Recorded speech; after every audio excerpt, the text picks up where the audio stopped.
This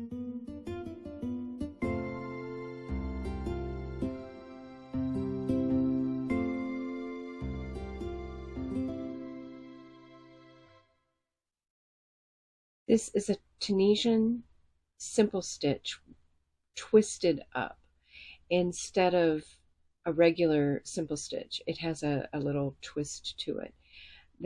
It doesn't really look very much different than a simple stitch, so I wouldn't really just substitute it.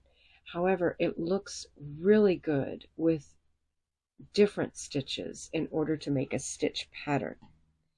For instance, this is a simple stitch and twisted, and see how they come together like that, and then they are offset.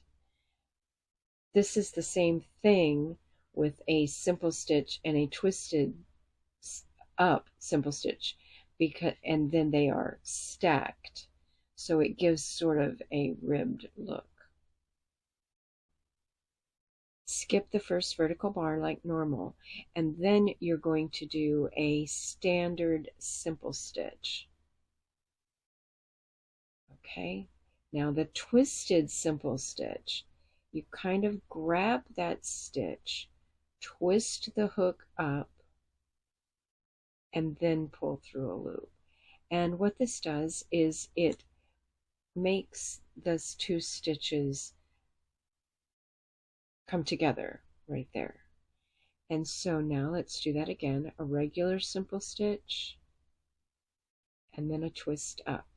Grab it. This is not, this does take some practice, and this is a new hook and I'm struggling. And then push it through and then pull up the loop, and okay, simple stitch. Let's see if we can do a little better this time. Twist up, there we go, and pop it out the top.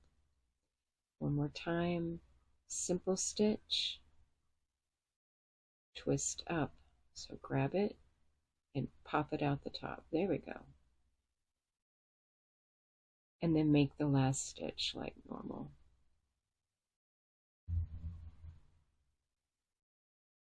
And that produces the look here of the simple stitch and the twist up. Now the reason why it's called a twist up is because there's also a twist down.